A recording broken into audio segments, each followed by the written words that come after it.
సంవత్సరాల్లో 24,675 దేశం మొత్తంలో తెలంగాణ రాష్ట్రంలో తెలిసిన ఆర్థిక మన రాష్ట్రంలో ముఖ్యమంత్రికి మనసు లేక ఎందుకు మాట్లాడుతున్నారు? మూసీ ప్రాజెక్టు 10,000 ఇండ్లు ఊలగొడతా, గాంధీ బొమ్మ పెడతా, 10,000 ఇండ్లకు కంపెన్సేషన్ ఇవ్వాలంటే 20,000 కోట్లు కావాలి. మూసీ ప్రాజెక్టు 1,00,000 కోట్లు కావాలి. మరి 10,000 ఇండ్లు ఊలగొట్టి మూసీలో గాంధీ విగ్రహం పెట్టడానికి 1,00,000 కోట్లు ఖర్చు పెడుతున్నారు. మరి 1,00,000 కోట్లు ఎటుకెళ్ళి వస్తున్నాయి పైసలు? లేకపోతే ఒకటి ఫ్యూచర్ సిటీ అని పెట్టలేదు, దానికి 1,00,000 కోట్లు పెట్టాలని 5,000 కోట్లతో 6 లైన్ రోడ్ వేస్తున్నారు. 5,000 కోట్లతో ఇల్లు లేదు, ఊరు లేని కాబట్టి 6 లైన్ రోడ్ వేస్తున్నారు. దానికి డబ్బులు ఉన్నాయి కదా. 6 లైన్ రోడ్డు పని పడుతుంది, సీఎం రమేష్ ఇచ్చింది కదా. మరి 6 లైన్ రోడ్డు నడుస్తుంది. ఆడ 1,00,000 కోట్లతో ఫ్యూచర్ సిటీ అంటున్నాం, 1,50,000 కోట్లతో మూసీ కడతా అంటున్నాం.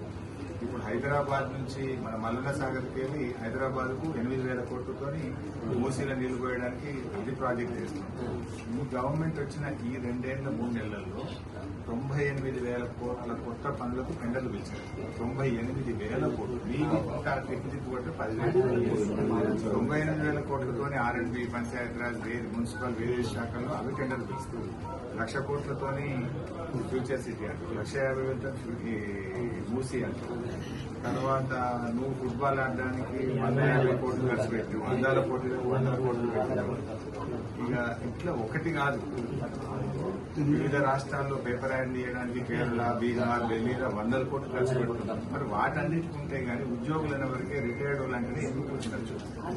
చాలా మంది హాస్పిటల్లో పడి బిల్లులు కట్టుకోలేక ప్రాణాలు పోతుంటే ఇవాళ ఈయన కావాలని ఈ కార్యక్రమం తప్ప పైసలు లేక కాదు, మనసు లేక ఇదంతా సమస్య.